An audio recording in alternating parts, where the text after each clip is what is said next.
Sesungguhnya harta, dinar, dirham, uang di mana-mana selalu bikin hebat orang yang memilikinya. Coba lihat, orang yang punya duit sama yang enggak punya duit, jangan gaya hidupnya, gaya jalannya aja lain. Wahia lisanun liman arada fasahatan, wahia silahun liman arada qitala. Uang adalah senjata yang paling ampuh bagi orang yang mau pergi.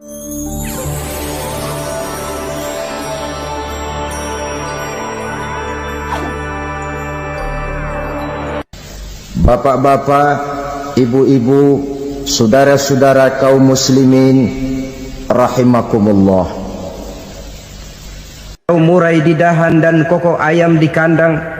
Dunia ini penuh dengan berbagai macam kesibukan. Sejak dari petani yang turun ke ladang, pedagang yang berangkat ke pasar, pelajar yang menuju sekolah, sampai kepada pegawai yang berangkat ke kantor, seluruhnya tidak lain untuk mencari sesuatu yang bernama bahagia. Setiap orang menginginkan kebahagiaan, dan tidak seorang pun menginginkan kesengsaraan dalam kehidupan ini. Namun nyatanya tidak setiap orang yang ingin bahagia mengetahui jalan yang harus ditempuhnya untuk sampai kepada kebahagiaan itu. Maka pada kesempatan pertemuan kali ini, saya ingin menyampaikan sebuah hadis dari junjungan kita baginda Nabi besar Muhammad sallallahu alaihi wasallam yang termuat dalam kitab Mukhtarul Ahadits An-Nabawiyah, di mana beliau bersabda, Arba'un min sa'adatil mar'i.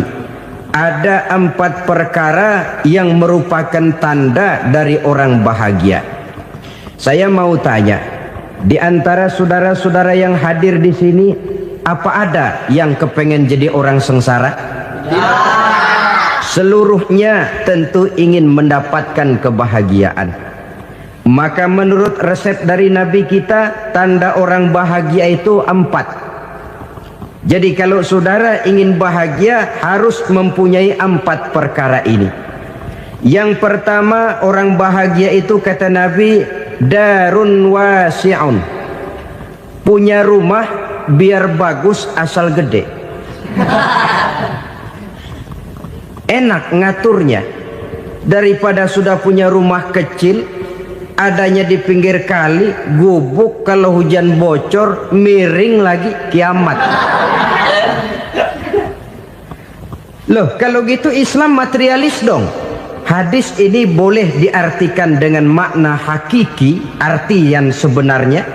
Boleh diartikan dengan makna majazi, arti kiasan. Kalau dia diartikan dengan arti kias, maka yang dimaksud darun wasi'un ay qalbun wasi'un. Rumah yang luas tidak lain daripada hati yang lapang.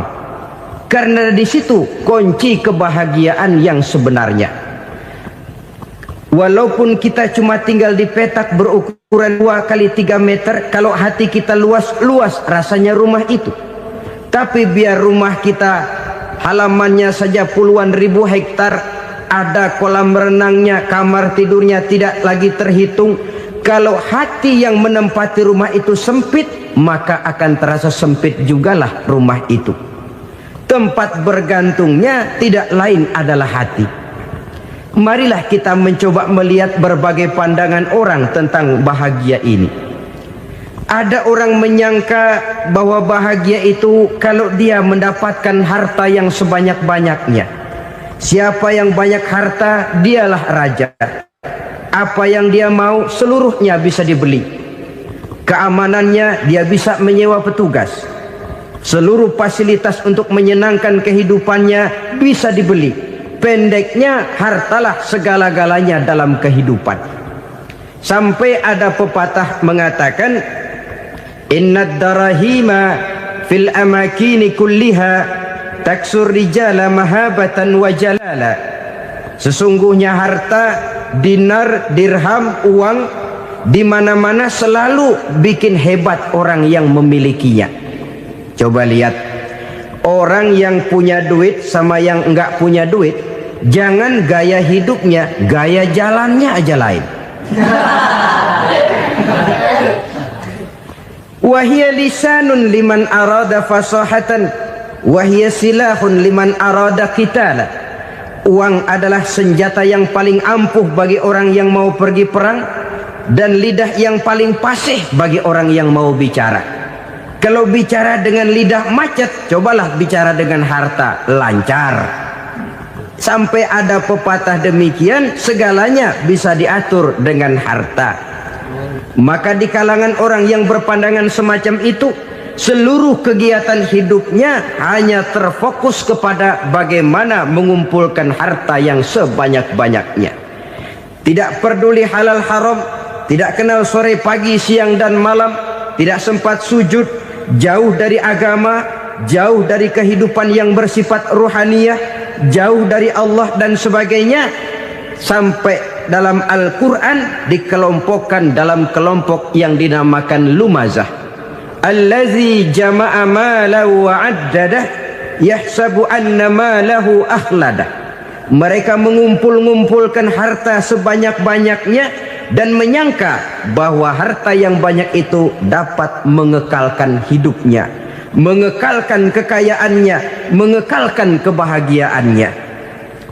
Saudara hadirin yang berbahagia, kalau pandangan hidup ini benar, artinya kalau harta memang merupakan satu-satunya hal yang dapat membuat orang bahagia, tentu di rumah mewah tidak akan pernah ada tangis derita. Tentu di satu tempat di mana fasilitas hidup serba menunjang tidak ada yang namanya penderitaan. Tapi suka dan duka, sedih dan gembira, senyum dan tawa adalah milik setiap orang, baik dia punya harta maupun dia tidak punya harta. Nyatalah bahwa harta semata-mata bukan merupakan jaminan bahwa orang akan bahagia, walaupun tanpa harta orang sulit untuk bahagia. Saya mau cerita, ada orang super kaya, namanya Aristotle Onesius, raja tanker Yunani. Dia punya kapal tanker saja konon sampai 11 banyaknya. Punya perusahaan penerbangan yang disebut Olympic Airlines. Punya hotel di berbagai kota besar di dunia ini, sejak dari New York, London, Paris, Rome dan sebagainya. Bahkan punya pulau yang dia namakan Pulau Scorpio. Ini kan namanya sudah kaya nggak tanggung-tanggung, punya pulau. Nah, dia punya 2 orang anak, yang satu laki-laki namanya Alexander, yang satu perempuan namanya Maria Onesius. Seluruh harapannya tertumpah kepada anak lakinya Alexander ini, yang akan meneruskan usahanya, meneruskan kekayaannya, meneruskan dinastinya. Apa yang terjadi?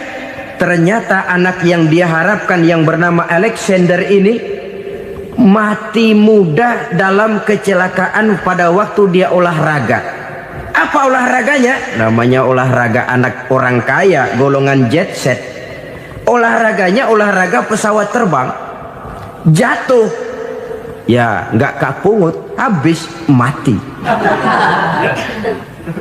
Tinggal satu anak perempuannya, Maria Onesius. Tapi anak perempuan ini juga malah urakan. Terakhir dia pacaran, bahkan kemudian kawin sama orang Rusia. Rupanya Aristotle Onesius ini broken. Kekayaannya yang berlimpah ruah, perusahaannya yang begitu banyak, siapa yang akan meneruskan? Siapa yang akan menggantikan? Sampai kemudian dia mengurung diri di Pulau Scorpio dan mati di sana secara mengenaskan. Seorang multi jutawan, seorang yang super kaya, mati menyendiri di pulau sepi. Ibarat kata pepatah, anak ayam mati di lumbung. Bukan kekurangan makanan, keurugan makanan.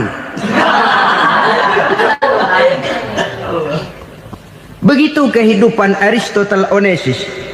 Dan banyak orang-orang yang sudah demikian kaya sampai dibingungkan oleh kekayaannya sendiri. Telusurilah kehidupan David Rockefeller misalnya, Henry Ford misalnya, Adnan Khashoggi misalnya. multi jutawan yang kadang-kadang dibuat keder oleh kekayaannya sendiri. Pantas ketika Imam Ali ditawarkan orang, "Ya Ali, kalau kepadamu disuruh pilih ilmu atau harta, kau pilih mana?" Ya jelas pilih ilmu dong. Kenapa? Pertama, ilmu kalau kita berikan kepada orang lain tambah. Tapi harta kalau kita berikan kepada orang lain kurang. Saudara punya uang 10.000, dibagi orang 5.000, jelas uang saudara berkurang. Tapi saudara punya ilmu diberikan kepada orang lain bisa, saudara pun makin mantap. Tidak lantas jadi bodoh karena ngajarin orang. Saudara bisa Fatihah lalu mengajarkan orang Fatihah. Orang bisa, saudara pun makin hafal. Tidak lantas setelah diajarin orang ilmunya hilang. Begitu datang dia minta orang, "Tolong ajarin saya Fatihah." Udah habis, nggak ada.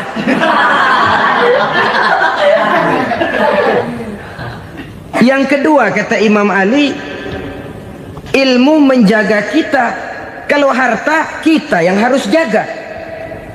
Makin banyak ilmu makin terpelihara diri seharusnya. Tetapi makin banyak harta makin bingung kita jaganya. Sampai kadang-kadang kalau perlu seluruh keliling rumah dipasangi alarm. Belum cukup disewakan anjing besar-besar, pasang di depan pintu, awas anjing galak. Masih belum cukup juga, cari centeng tukang-tukang kepruk jaga rumah. Masih terasa belum aman, padahal rumahnya dikelilingi tembok besar. Di balik tembok ada pintu-pintunya tebal. Di balik pintu itu terbuka masuk kamar, kamar pun ada pintunya, pintunya pun kuat. Masuk ke dalam kamar ada lemari, lemarinya pun pintunya kuat, dikunci, kuncinya pun kuat. Tapi terhadap seluruhnya yang timbul cuma sekedar was-was saja. Kesimpulannya sekali lagi, tanpa harta orang memang sulit untuk bahagia. Tapi harta semata-mata tidak merupakan jaminan orang akan bahagia. Dengan hati yang luas, itu modal utama untuk mencapai kebahagiaan hidup. Orang yang hatinya luas, saudara-saudara, punya hati yang lapang, melihat kenyataan hidup ini, dia bersyukur senantiasa kepada Allah. Lantas tidak timbul hasud dan iri hatinya. Oleh karena itu jiwanya selalu lapang. Kalau tidak, cupik hati namanya, dangkal pandangan, tidak senang melihat orang lain dapat nikmat, dan itu sering dijadikan contoh. Kalau orang yang lapang dada, dia lihat tetangganya beli TV baru, dia berkata, "Alhamdulillah ya, tetangga kita beli TV, mudah-mudahan kita bisa ikut nonton." Lapang dadanya. Tapi orang yang sempit hati, lihat tetangga beli televisi, meriang. Enggak diapa-apain, meriang. Besoknya dengar tetangga beli motor, makin sakit, ke rumah sakit. Lalu di rumah sakit dengar tetangganya beli mobil, mati. Disiksa oleh perasaannya sendiri. Orang kalau hati sudah sempit dalam hidup, kemanapun dia pergi, sempit rasanya medan kehidupannya. Kemudian kita melihat juga ada orang yang menilai bahwa bahagia itu katanya kalau punya kedudukan yang tinggi, pangkat yang agung, wibawa yang besar. Mungkin betul, tapi mungkin juga tidak. Bergantung kepada hati orang yang punya pangkat itu. Sama dengan harta tadi. Harta akan membawa bahagia kalau dia jatuh ke tangan orang yang berhati lapang. Tapi harta akan jadi bencana kalau jatuh ke tangan hati orang yang sempit. Pangkat akan membawa bahaya kalau jatuh di tangan hati orang yang sempit.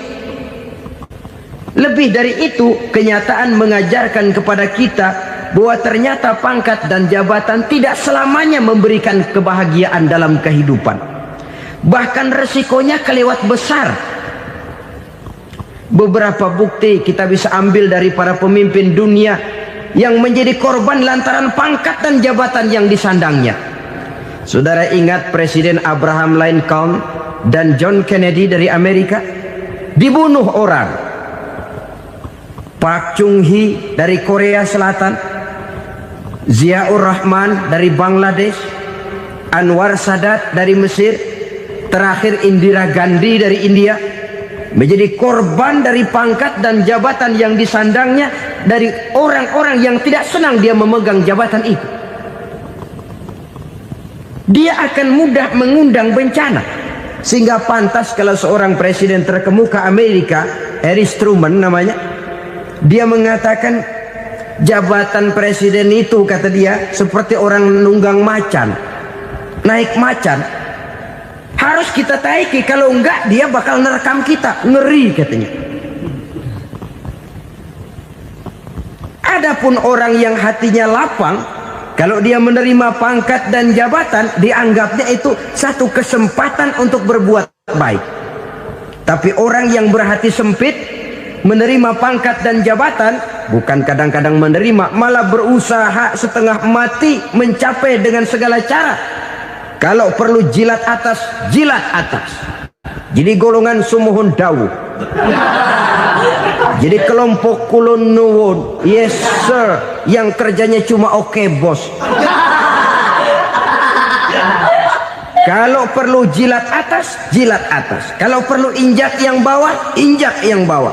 Perlu sikut kiri kanan, sikut kiri kanan. Yang penting pangkat dapat, jabatan dapat.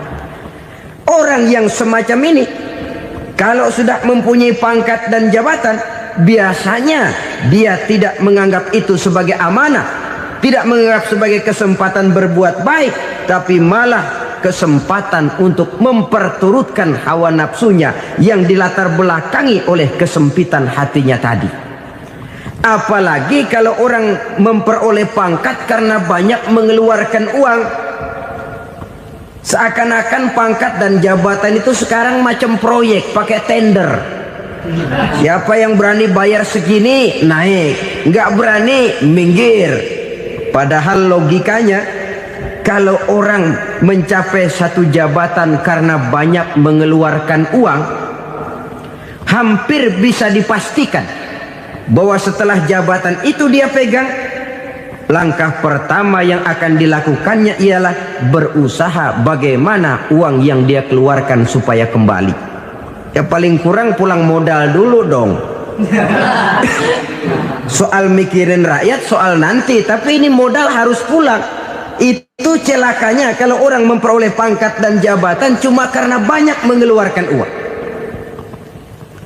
Jarang orang yang mempunyai keyakinan dan pandangan bahwa pangkat dan jabatan merupakan amanah. Jadi sekali lagi, pangkat dan jabatan mungkin saja membawa kebahagiaan kalau jatuh ke tangan orang yang berhati lapang. Tapi bisa jadi bencana kalau dia jatuh ke tangan orang yang mempunyai hati yang sempit. Dan lagi-lagi stresnya hati yang lapang. Lalu sebagian orang, saudara, ada yang berpandangan katanya bahagia itu kalau jadi orang terkenal, mempunyai popularitas, menjadi idola di kalangan remaja, di kalangan orang tua, di segala lapisan masyarakat.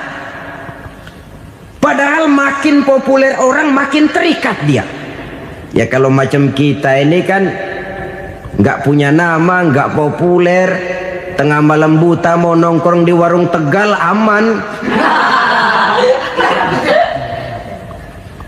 Tapi pangkat, jabatan, kedudukan, popularitas menyebabkan kita diikat dengan berbagai macam peraturan.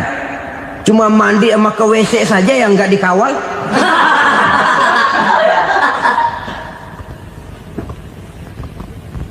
Benarkah popularitas, ketenaran membawa kebahagiaan? Mungkin, ya, tapi mungkin juga tidak. Kenapa? Banyak orang-orang populer yang mengakhiri hidupnya secara tragis. Kita ambil beberapa nama. Di Amerika tahun 60-an ada bintang seksi paling terkenal yang dijuluki sex bomb. Bom seks. Sampai sekarang jadi legenda, namanya Marilyn Monroe. Singkatan doublenya itu inisialnya MM, Marilyn Monroe. Terkenal, top, sampai dia mati tahun 62, namanya sekarang masih saja dibicarakan orang. Kenapa dia bunuh diri? Tidak punya hartakah dia? Banyak. Kurang populerkah dia? Seluruh dunia mengenalnya. Sejak rakyat kecil sampai pejabat tinggi dia punya hubungan. Kenapa? Jenuh. Dia terlahir dalam keadaan yatim. Setelah itu tidak lama dia berangkat remaja, ibunya meninggal. Pindah dari wanita asuh ke wanita asuh sampai 12 orang ibu angkatnya. Dan kekecewaan yang paling parah, setiap laki-laki yang dekat dengannya hanya seperti kapal berlabuh. Datang dan pergi silih berganti. Padahal dia merindukan seseorang yang bisa melindungi hidupnya. Dia rindukan itu dan dia tidak pernah menemukan. Itu yang akhirnya menyebabkan dia minum pil tidur kelewat dosis. Minum obat tidur kebanyakan. Ya tidur terus sampai sekarang.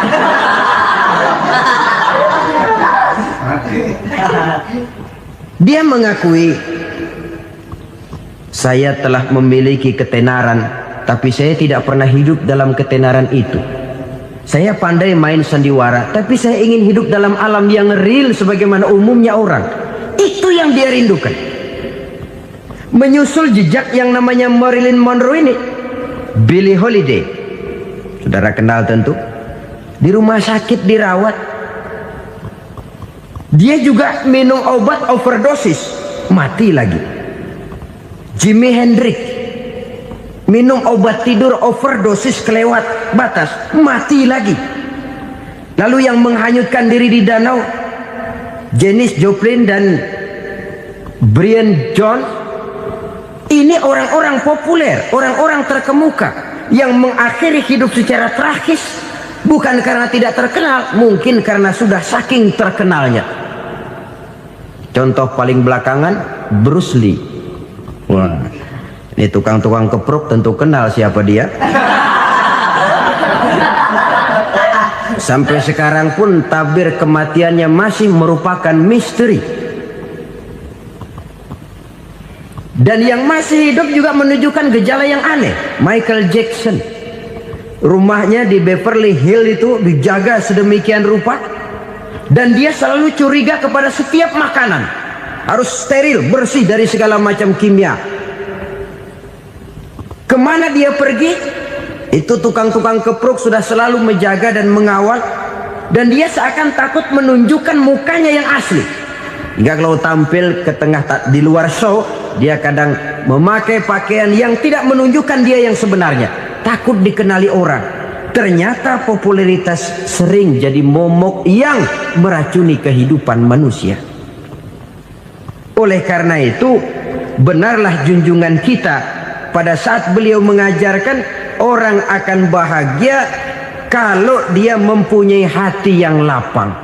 Nah, sekarang masalahnya untuk mendapatkan hati yang lapang caranya bagaimana? Kita kembali kepada konsep Quran. Allah mengajarkan, ala inna bi dzikrillahi tatmainnul qulub. Ketahuilah bahwa dengan banyak mengingat Allah, hati akan tenang, jiwa akan lapang. Dengan kata lain, dekat dengan agama, merasakan kehadiran Allah dekat dalam hidup. Itu muara pertama untuk mencapai hati yang lapang. Ala inna bi dzikrillahi tatmainnul qulub. Jangan macam orang sekarang ingin mendapatkan ketenangan lalu tapak di puncak gunung, di gua-gua, di tempat sepi. Iyalah kalau nggak ada ular. Kalau tergigit ular berbisa, ketenangan belum, mati jelas itu. Islam positif untuk mendapatkan ketenangan. Ala inna bi dzikrillahi tatmainnul qulubi. Bahwa ketahuilah bahwa dengan banyak mengingat Allah, hati akan tenang, jiwa akan lapang, nuansa pikiran akan luas. Karena yang namanya bahagia ada dimanapun manusia berada. Di kampung ada bahagia, di kota ada bahagia, di ngarai, di lembah, di gunung, di hutan, di lautan, di angkasa luar. Dimanapun bahagia itu ada kalau kita bermodalkan hati yang lapang ini. Dan hati akan lapang kalau kita dekat dengan agama. Dekat dengan harta buat sementara hati mungkin tenang, tapi ketenangan yang relatif dan temporer. Apalagi orang tiap kali tambah harta, tiap kali tambah rencana. Itu wajar. Mungkin sebelumnya saudara berpikir, kalau punya duit 5.000 enak nih. Begitu punya duit 5.000, aduh sayang kalau 10.000 aja. Tiap kali tambah harta, tiap kali lain rencana. Makin banyak rencana, makin menjauhkan kita dari yang namanya ketenangan. Padahal ketenangan merupakan unsur utama untuk mencapai bahagia. Dan ketenangan itu bermuara dalam hati manusia.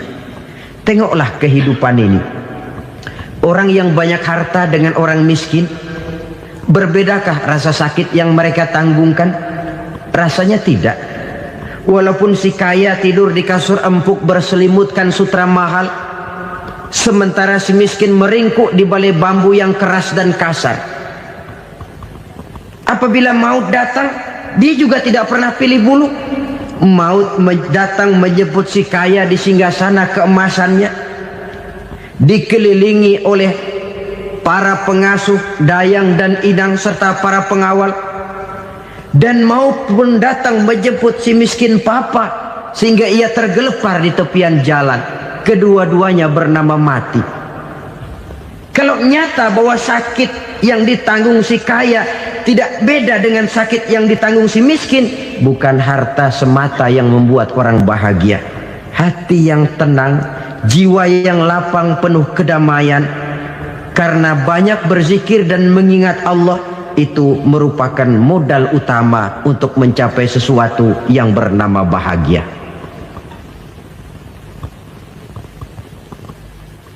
Saudara hadirin yang saya hormati, inilah yang pertama dari 4 ciri yang digambarkan oleh Nabi tentang tanda-tanda orang bahagia.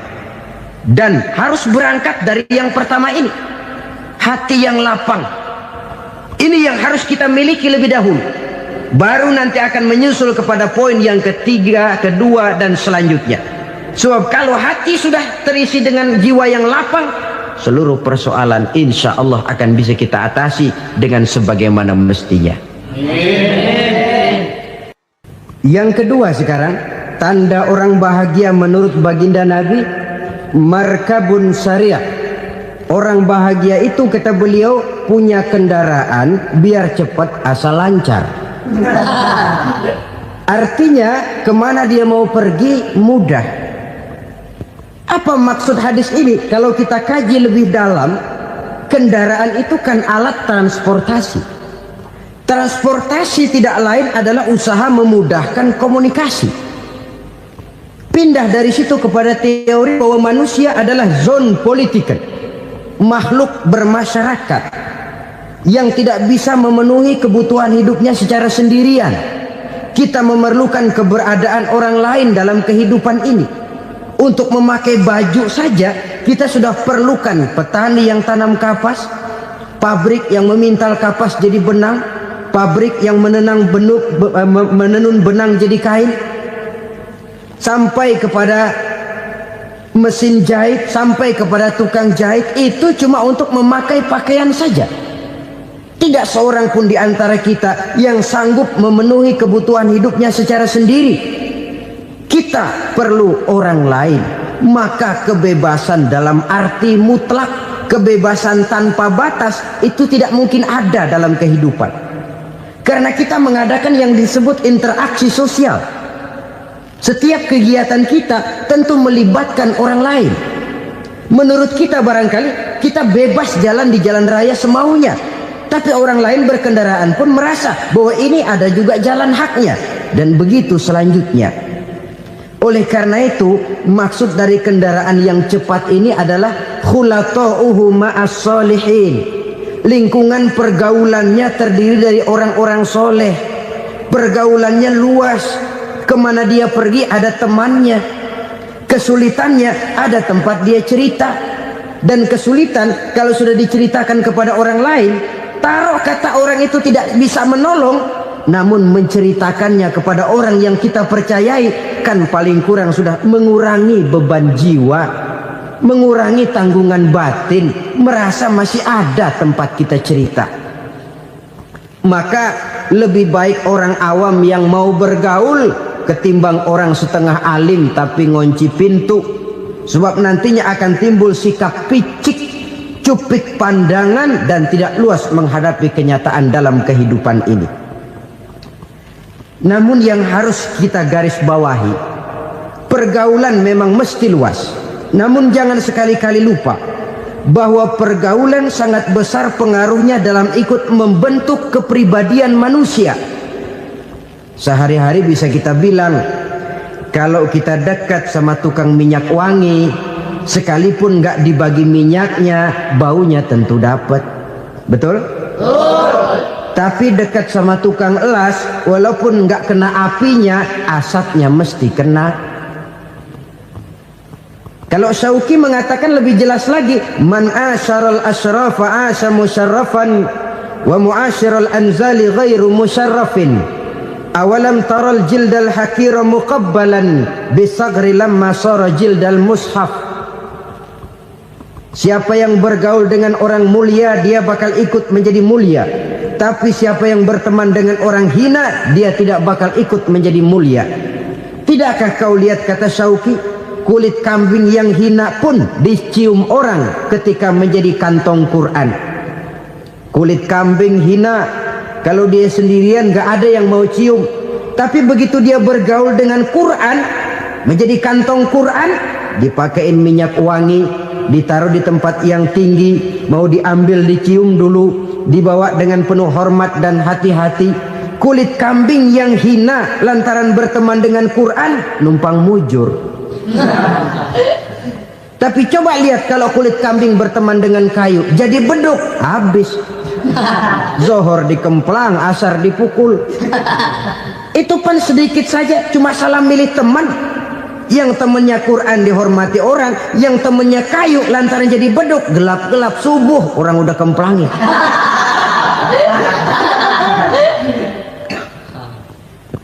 Maka terutama kepada adik-adik remaja yang masih mencari identitas diri, yang ibarat kaset masih kaset kosong, mudah diisi oleh apapun, pandai-pandailah memilih teman dalam bergaul. Karena banyak orang yang tadinya baik-baik, ketika terseret dalam pergaulan dengan orang yang tidak baik, kebaikannya menjadi lentur dan luntur. Tapi berapa banyak bajingan-bajingan tengik, orang-orang yang berlumur noda dan dosa, tiap hari melakukan maksiat, namun bergaul dengan orang yang baik-baik, pada akhirnya sedikit demi sedikit beringsut dan berangsur dia terbiasa mengikuti kebaikan-kebaikan. Saya tekankan ini kepada remaja karena mereka masih mencari identitas diri. Apa yang mereka lihat mereka mau, apa yang mereka dengar mereka ingin tahu. Coba lihat kehidupan remaja. Pulang nonton film Rambo, pengen jadi Rambo, gagah, maunya melekai melulu. Pulang nonton film Superman, pengen bisa terbang. Pulang nonton India, nyanyi melulu. Wajar, mereka masih mencari identitas diri. Saya ini sebenarnya siapa? Lingkungan, pergaulan akan membentuk itu. Karena itu pandai-pandailah bergaul, karena ia sangat besar pengaruhnya dalam ikut membentuk kepribadian manusia. Apalagi sifat yang jelek lebih cepat menularnya ketimbang sifat yang baik. Sifat yang baik, watak yang soleh itu lambat sekali untuk menular.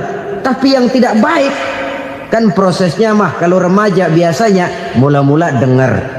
Karena dengar lalu pengen tahu. Karena pengen tahu lalu ngeliatin. Begitu ngeliatin kan pengen nyobain. Setelah nyobain ketagihan. Nah ini prosesnya. Yang namanya ganja, morfin, narkotik, awalnya kan begitu. Mula-mula dengar, katanya kalau sudah fly to the sky, sudah melayang ke langit, katanya disitulah puncak kebahagiaan. Mulanya cuma dengar. Karena dengar pengen tahu. Karena pengen tahu lalu ngeliat, kumpul sama orang yang suka ngeganja. Setelah ngeliat Lah pengen ngerasain. Begitu ngerasain enak juga, ketagihan. Kalau sudah ketagihan jadi penyakit kronis, bisa merembet kepada yang lain. Iya, kalau orang tuanya mampu untuk beli morfin, beli ganja. Kalau tidak kan pikirannya ngayap, jemuran siapa ya gue sahabat. Timbullah perbuatan-perbuatan negatif yang bermula dari salah pergaulan. Apalagi buat adik-adik remaja yang tinggal di kota-kota besar, yang pengaruh budaya, pengaruh kesenian, pengaruh struktur kehidupan yang nampak makin individualistis, di mana persaingan tajam, tensi ekonomi tinggi, orang mudah mengalami stres. Pandai-pandailah dalam bergaul, sekali lagi, karena ia sangat besar pengaruhnya dalam ikut membentuk kepribadian manusia. Orang bahagia punya kendaraan yang cepat, artinya punya pergaulan yang luas, dan lingkungan pergaulannya terdiri dari orang-orang yang soleh. Kemana dia pergi ada teman, kesulitannya ada tempat dia cerita. Tapi kalau sudah menyendiri, hidup sendiri, kesulitan dipikiri sendiri, bisa mati belum waktunya. Tidak ada tempat berbagi rasa, tidak ada tempat bercerita, tidak ada tempat mengurangi beban dalam kehidupan. Pantas betul kalau Islam sangat menggalakkan dan menganjurkan orang kalau sudah sampai waktunya itu untuk melangsungkan nikah. Kata Nabi, ya ma'syaras syabab man istata'a minkumul ba'at falyatazawwaj. Hai para pemuda, kalau sudah mampu memberi nafkah, kawinlah, nikahlah kamu. Kenapa? Sudah ada teman hidup, tempat berbagi rasa. Kesulitan kalau ada tempat cerita akan lebih ringan ketimbang kita telan sendiri, walaupun bobot kesulitannya sama beratnya. Saudara-saudara kaum muslimin rahimakumullah, inilah ciri yang kedua, punya kendaraan biar cepat asal lancar. Kemana kita mau pergi gampang. Dengan kata lain, setelah hati yang luas, pergaulan yang luas. Dua. Yang ketiga sekarang, tanda orang bahagia itu menurut Nabi, misbahun mudhi'un, punya lampu yang terang. Oh, itu enggak problem. Sekarang sudah zamannya listrik masuk desa, Pak. Lampu sudah terang semua. Betul, kalau itu yang dimaksud. Tapi tidak cuma itu. Karena lampu yang dimaksud di sini, lampu yang akan menerangi seluruh perjalanan hidup. Dan perjalanan hidup itu sudah dimulai sejak kita terlahir ke alam ini, sampai masuk ke alam barzah, kumpul di padang mahsyar, sampai ke akhirat. Lampu yang menerangi itu yang diperlukan. Kalau lampu, katakanlah yang paling top sekarang kan lampu jenis Mercury. Taruhlah itu di rumah kita, dia cuma menerangi rumah kita, menerangi hati pun tidak sanggup. Bila kita masuk ke alam barzah, alam kubur, sanggupkah si Mercury yang begitu terang menerangi alam barzah kita? Tidak sanggup lagi. Sanggupkah lampu yang ratusan watt, bahkan puluhan ribu watt menerangi kehidupan di padang mahsyar? Tidak akan sanggup lagi. Kalau demikian, yang dimaksud lampu yang terang di sini apa? Tidak lain amal soleh, kebajikan yang kita lakukan dalam hidup. Itu yang akan jadi lampu penerang. Di dunia nama kita akan terang. Jasad kita boleh hancur terkubur tanah, tapi nama kita akan dikenang orang. Begitulah kalau orang meninggalkan kebajikan dalam hidup seperti sekarang. Ribuan orang tiap saat berziarah ke kubur Imam Syafi'i, ke kubur Imam Malik, ke kubur Imam Ghazali, ke kubur orang yang baik-baik, orang yang soleh-soleh. Kebajikannya yang ditinggalkan, yang mengukir namanya dengan tinta emas. Sehingga saudara sudah terbaring di alam kubur, orang lewat, Allah, ini kuburannya Fulan bin Fulan, dulu ini kebaikannya Masya Allah, saya ikut merasakan. Mari kita mampir sebentar, kita Fatihah. Mohon disampaikan Allah pahalanya kepada almarhum. Al-Fatihah. Itu kalau orang baik-baik. Lalu saudara tanya, Pak, orang mati dikirimin Fatihah apa nyampe pahalanya? Saya jawab, kalau saudara nggak percaya, mati dulu dah. Nanti saya Fatihahin, tungguin di sana. Umpama nggak sampai, balik lagi kemari. Sekarang ini kan maunya otak-otakan saja. Kalau nggak masuk otak, nggak percaya. Padahal alam gaib itu nggak bisa diotak-otakin. Sama saja dengan saudara pernah dengar cerita kapal tanpa emas tenggelam kan? Pernah nggak? Di mana? Ya, di laut Masalembo.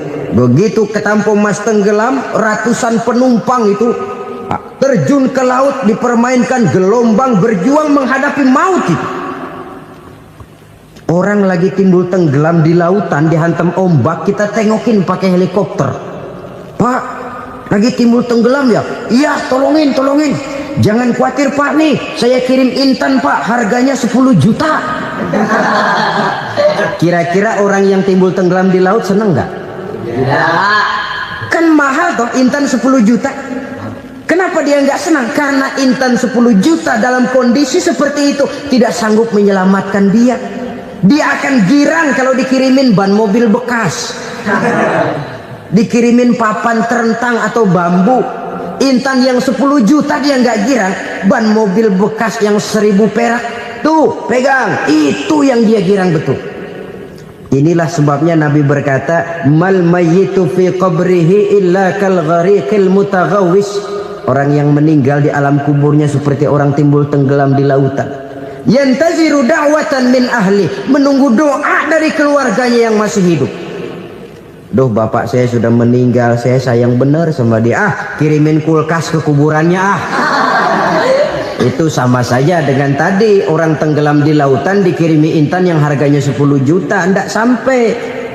Begitulah kalau kebajikan yang kita tinggalkan dalam hidup, sudah mati pun kubur kita masih diziarahi orang. Tapi kalau jahat yang kita tinggalkan, boro-boro lah orang mau doa lewat dekat kuburan kita juga serem. Tuh bajingan no, dulu mati dipendem di situ tuh. Jangan lewat situ, ntar kesurupan, jangan. Lewat saja orang ngeri. Konon lagi membacakan Fatihah dan mengirimkan doa. Hidup pada hakikatnya adalah kesempatan untuk berbuat baik. Maka sekali kesempatan itu diberikan, manfaatkan dengan sebaiknya. Sebab kesempatan kedua tidak akan pernah ada. Kesempatan berbuat baik di sini, di akhirat sudah pembalasan namanya. Sekali kesempatan itu dicabut, dia tidak akan pernah dikembalikan lagi. Kata Iqbal, hidup tidak mundur ke belakang, Bung. Berhenti diinjak orang, mundur hancur. Tidak ada kata mundur dalam hidup ini. Berhenti diinjak orang, mundur kecebur. Tidak ada kata lain. Harus maju dalam kehidupan, dalam artian yang positif. Hidup adalah kesempatan untuk mengumpulkan kebajikan yang sebanyak-banyaknya. Di situ nilai daripada manusia. Sekarang ini memang nggak kelihatan kok, orang yang banyak pahala sama yang banyak dosa nggak kelihatan kok. Barangkali kalau habis bikin dosa palanya pada benjol, mungkin orang takut sama dosa.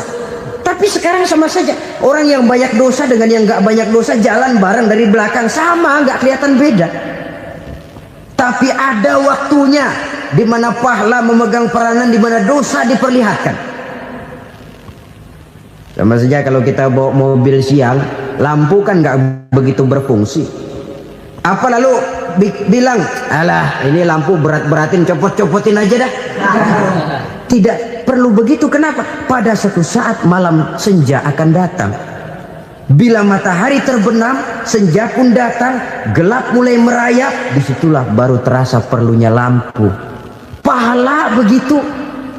Sekarang orang yang nggak ada pahalanya nggak kelihatan dalam kehidupan. Tapi pada suatu saat senja kehidupan akan datang. Ajal merenggut nyawa, malam merayap, dan hidup mulai diliputi kegelapan di alam barzah. Dikala itu kalau nggak punya lampu, alangkah malangnya kita.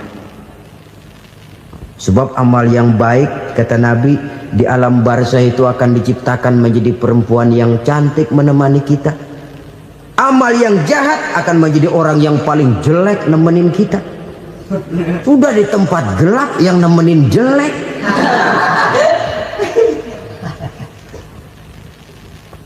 Kaum muslimin rahimakumullah. Kalau demikian masalahnya, tergantunglah kita pandai memanfaatkan waktu. Al-waktu kasayf. Waktu itu cepat sekali. Yang namanya waktu itu tahu-tahu.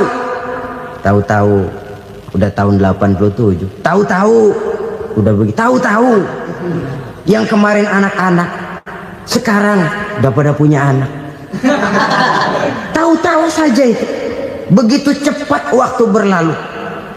Kalau tidaklah pandai kita memanfaatkannya, akan rugi kita. Nabi bersabda, "Man kana yaumuhu khairun min amsihi fahuwa rabih." Barang siapa yang hari ini lebih baik daripada hari kemarin, itu orang untung. Hari ini lebih baik daripada kemarin. Bulan ini lebih baik dari bulan kemarin. Tahun ini lebih baik dari tahun kemarin. Itu orang yang beruntung. Tahun kemarin sembayangnya maghrib doang, sekarang udah tambah isya.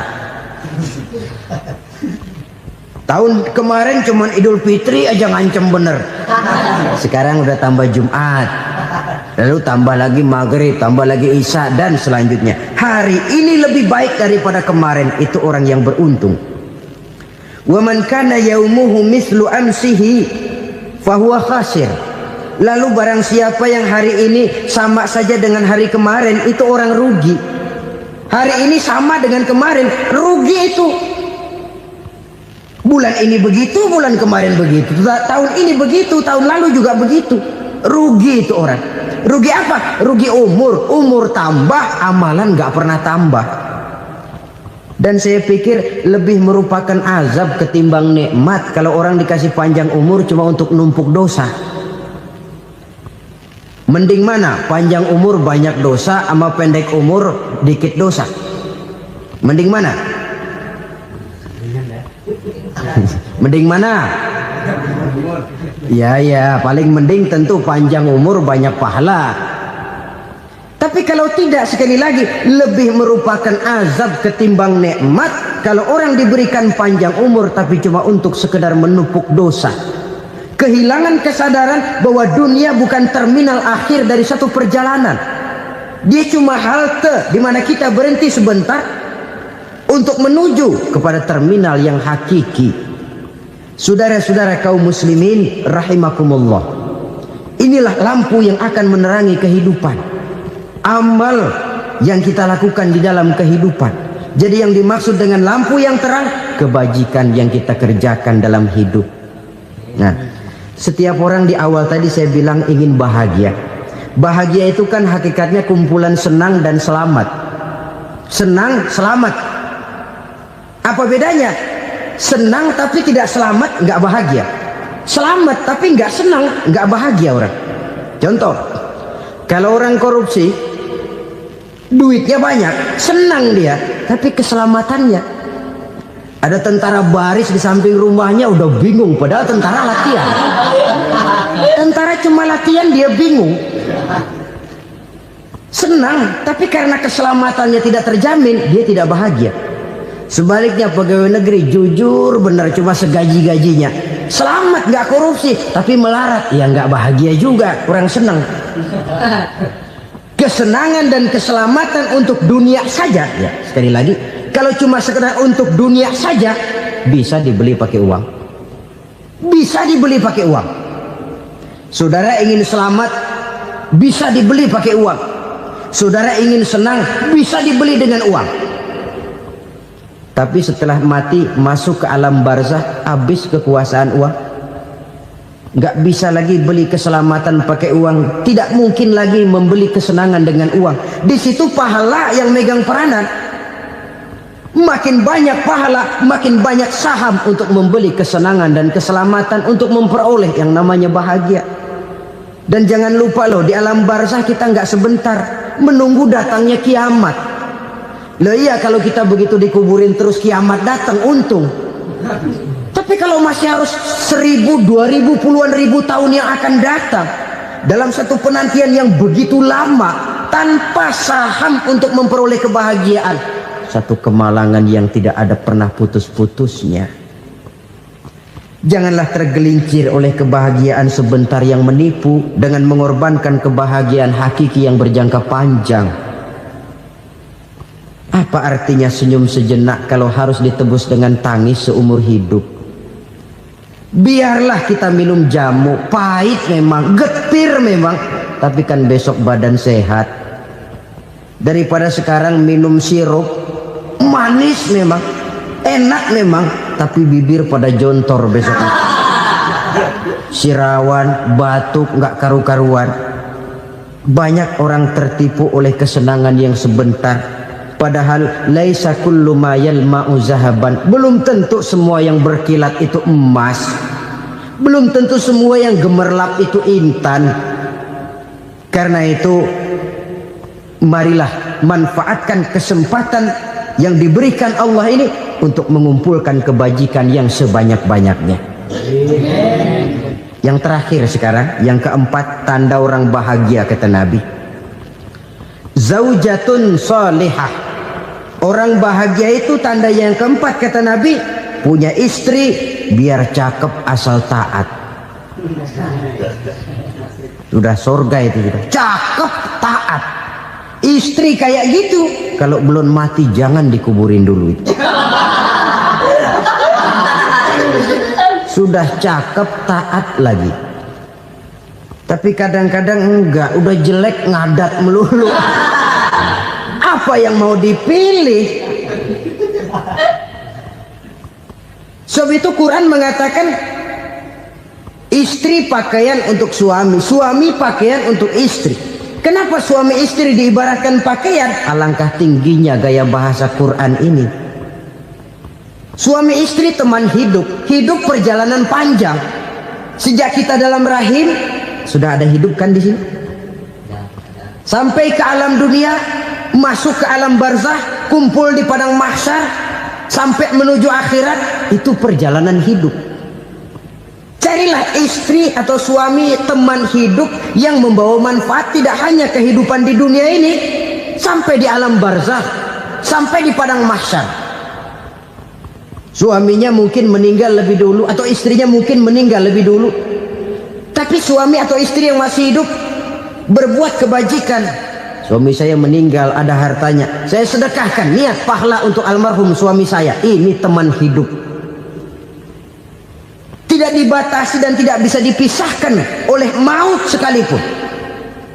Zohirnya mungkin pisah, badannya mungkin pisah, tapi hatinya, jiwanya, kebersamaannya dalam menghadapi kehidupan.